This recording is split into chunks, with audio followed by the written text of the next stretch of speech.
여러분 오늘 본문에 보면은 여호와를 찬양하라, 영광을 돌리라, 송축하라 쭉 그런 내용으로 가득 차 있어요. 이제부터 영혼까지 여호와를 송축하라, 할렐루야. 그래서 이 할렐루송, 할렐송이라고 할렐 시편 113편에서 118편까지 할렐 시편이라 이렇게 우리가 부르죠. 특별히 하나님께 찬양해야 될 이유, 우리는 자칫 잘못하면 자신을 찬양하게 됩니다. 자신을 높이게 되고, 이 말이 오늘 여기 1절에서 3절까지 보면 여호와를 찬양하라는 이유가 궁극적으로 하나님의 영광을 우리에게 돌리지 말아달라는 거예요. 찬양은요, 바로 중요한 포인트가 여기 있어요. 영광을 하나님께 돌려드리는 행위입니다. 누가 누구를 위해서 노래한다는 것은 그를 영화롭게 하는 것입니다. 그렇기 때문에 우리가 찬양한다는 것처럼 하나님을 영광스럽게 하는 일이 없습니다. 우리가 많은 사람들이 그런 이야기 합니다. 하나님께 영광 돌리는 것이다. 먹든지 마시든지 무엇을 하든지 여호와께 영광을 돌리게 하라. 고린도전서 10장의 말씀도 보면은 우리 인생의 목적이 하나님께 즐거워하며 영광을 돌리는 것이다. 이렇게 말을 해요. 영광을 돌린다고 하는 말은 가장 중요한 것 중에 하나가 하나님을 노래하고 찬양하는 거예요. 내 삶에서 그분이 주신 은혜를 생각하고, 그분이 오늘도 베풀어 주실 것을 감사하고, 그분이 오늘도 인도해 주실 것을 생각하면서 그분을 향하여 노래하고 감사하고 찬양과 경배를 올려드리는 겁니다. 여러분 여기 3절에 보면 오직 우리 하나님은 하늘에 계셔서 원하시는 모든 것을 행하셨나이다. 행하셨나이다. 과거부터 행해 오셨고 지금도 행하시고 앞으로 행하실 것이라는 이런 용어인 것입니다. 번역할 방법이 없어서 우리 한국말로는 행하셨나이다 라고 이렇게 과거형처럼 이렇게 번역이 되었지만 영원한 현재형입니다. 이런 말하면 여러분이 좀 이상하게 생각할지 모르죠.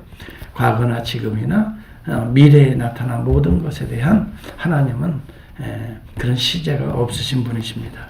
영원한 현재 가운데서 지금도 행하시고 계시는 것이죠.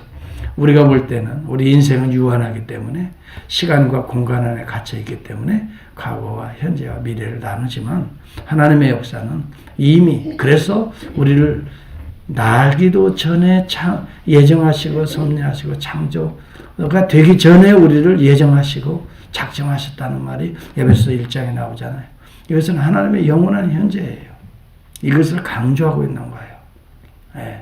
우리의 입장에서 보면 과거와 현재와 미래가 있지만 하나님의 영원한 현재, 다시 말하면 우리 입장에서 볼 때 과거에서부터 현재, 미래에 이르기까지 계속해서 하나님은 하늘에서 어떻게 해요? 모든 것을 행하셨도다.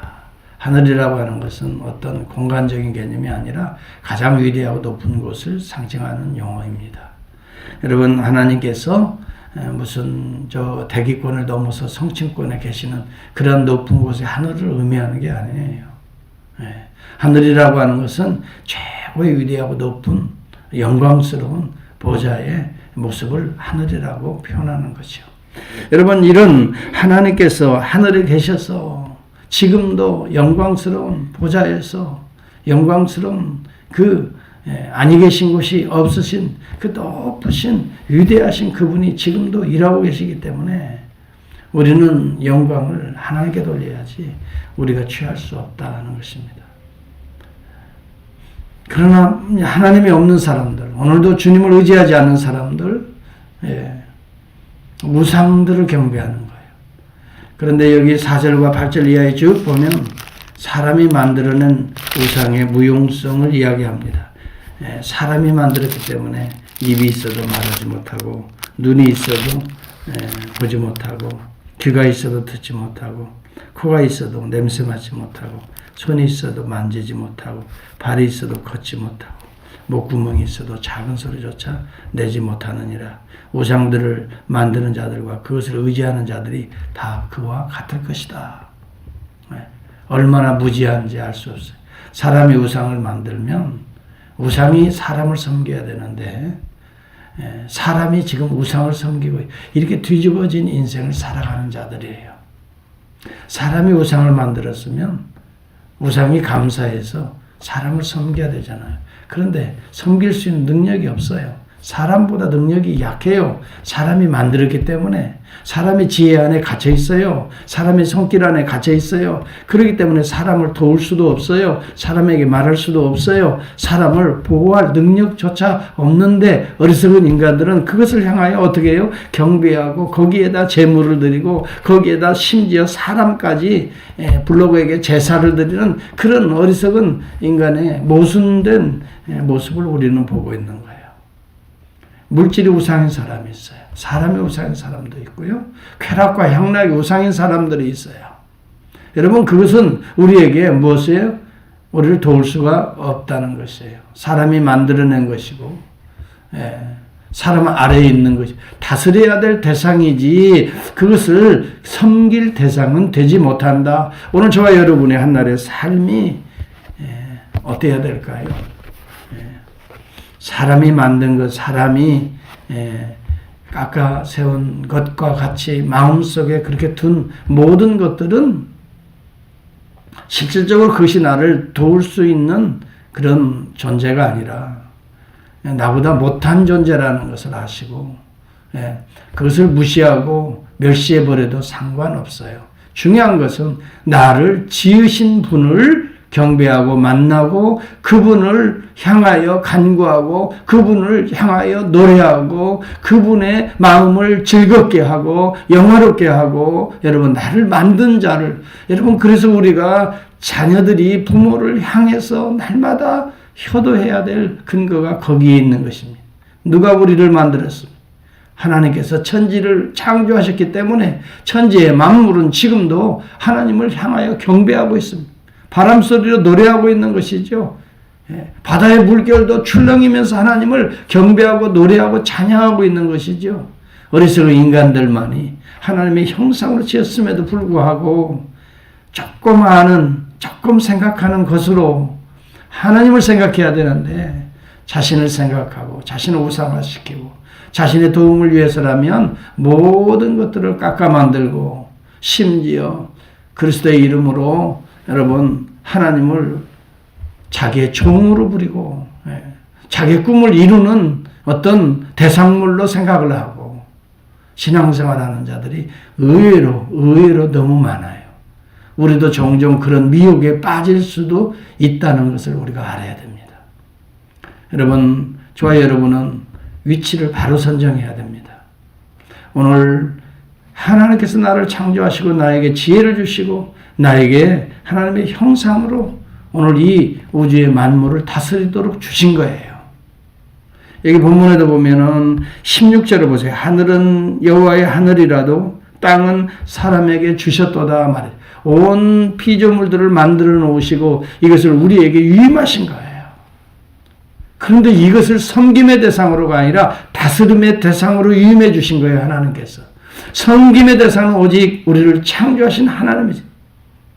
우리는 하나님이 맡겨주신 이 거룩한 사명에 위임받은 일은 생육하고 번성하며 모든 것을 다스리며 다시 말하면 이 세상의 모든 것들은 우리가 어떻게 해야 될 대상이에요? 다스리고 관리해서 그것들을 통해서 하나님 앞에 영광을 돌려드리도록 우리에게 위탁하신 것이 바로 오늘 우리가 정말 일하는 일터요, 우리가 활동하는 사회생활이요, 우리가 거처하는 가정이에요, 우리가 양육하는 자녀들이에요. 여러분, 이거 하나님께서 우리에게 위탁하신 거룩한 하나님의 피조물이라고요.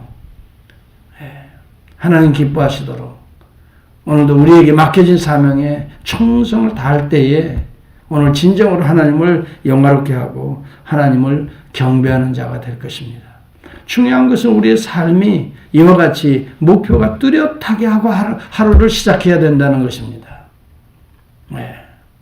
어리석은 인간들처럼 자신이 뭔가를 해보려고 자신이 주인이 되어서 세상에 그 어떤 것들을 꿈꾸면서 목표하면서 그것을 섬기면서 살아간다면 이것처럼 모순된 삶이 없어요. 거기에는 무질서한 결과를 낳게 됩니다. 여러분, 우리 인생을 잘못 살면 무질서하게 되는 것이죠. 그것이 나를 복을 주는 것이 아니라 나에게 멸망을 가져오는 것이에요. 누가 복을 줍니까? 만드신 분이십니다. 우주 만물을 창조하신 분이십니다. 누가 우리를 인도하십니까? 나를 창조하시고 나에게 지혜를 주신 분이십니다. 누가 우리를 오늘도 진리의 길을 가게 하십니까? 오늘도 우리에게 보내주신 그리스도의 영, 성령을 믿고 의지하는 자가 오늘도 진리의 길, 생명의 길을 갈 수 있게 되는 것입니다. 그러므로 하나님의 은혜를 덧입은 우리야말로, 하나님을 의지하는 우리야말로 하나님 앞에 사명을 감당하기 위해서 이 새벽을 깨우고 있는 바로 저와 여러분이야말로 하나님께 복받은 자라. 왜? 하나님의 놀라운 은혜들을 이미 입었어요. 하나님이 누구인지를 알아요. 그리고 하나님께서 우리를 인도하시도록 보내신 성령의 기름 부심을 받는 자들이에요. 깨닫는 자들이에요. 말씀이 그냥 흘러지지 않아요. 하나님의 말씀이 깨달아지고요, 믿어지고요, 알게 되고 아하 하면서 오히려 하나님을 더 가깝게 인식하고 체험하고 경배할 수 있어요. 여러분, 이런 은혜를 입은 자가 얼마나 복받은 자예요. 여기 본문에도 보면은 여호와께서 우리를 생각하사 복을 주시되 이스라엘 집에도 복을 주시고 아론의 집에도 복을 주시며 너희는 천지를 지으신 여호와께 복을 받은 자로다. 15절에 저는 정말 이 말씀이 너무너무 감사해요. 정말 복받은 자예요. 그 하나님의 에슈레이, 복받은 자라는 말이에요. 바라크가 아닙니다. 물질적인 것을 좀 얻어서 복이 아니에요. 하나님을 알 수 있는, 하나님의 은혜를 덧입은, 하나님과 영적으로 교제할 수 있는 이런 신령한 통로가 그리스도를 통해서 연결되어져 있는, 성령을 통해서 인도함을 받을 수 있는 바로 이러한 모습 자체가 얼마나 복을 받은 자예요. 오늘도 저와 여러분이 무질서한 삶을 청산합시다. 무엇이 옳은지 그런지조차도 모르고 어떤 방향인지조차도 모르고 하루가 깨어지니 하루를 또 과거처럼 습관처럼 또 이렇게 살아가는 무질서한 삶을 청산하고요, 질서 있는 삶으로 나아갑시다. 여러분, 지구는 이 태양을 중심으로 돌아야 질서 있는 삶이 됩니다. 그래서 여기 본문에도 보면 여호와를 의지하라라고 말합니다. 9절에 보면 이스라엘아 여호와를 의지하라. 그는 너희의 도움이시요 너희의 방패라라고 말합니다. 이스라엘은 오늘 저와 여러분 그리스도 안에 새 이스라엘을 지금은 말해주고 있는 것입니다. 구약의 당시는 선택받은 이스라엘이겠지만 이제 신약시대 이후에는 그리스도 안에 새롭게 피조물된 하나님의 자녀들, 백성들, 새 이스라엘입니다. 새 예루살렘 성에 거하는 자들입니다. 저와 여러분들은 태양을 중심으로 우주가, 여러분 자전과 공전을 할 때에 하루에 24시간이요 1년이면 365일을 이렇게 태양을 중심으로 돌게 될 때에 우리는 질서 있는 삶, 봄, 여름, 가을, 겨울의 모든 이 피조물의 움직임조차도 우리에게 행복과 기쁨을 주는 삶으로 살아갈 수 있게 되는 것입니다. 오늘도 여러분, 우리가 행하는 모든 일 가운데서 이러한 하나님을 경배하는 삶, 하나님의 영광을 마땅히 올려드리는 삶, 주를 의지하는 삶, 오늘 저와 여러분의 삶의 원동력이 될 수 있기를 바랍니다. 반드시 하나님은 복을 주시리라 약속한 이 말씀이 오늘 저와 여러분에게 응답되어지는 말씀이 될 수 있기를 축복합니다. 기도하겠습니다.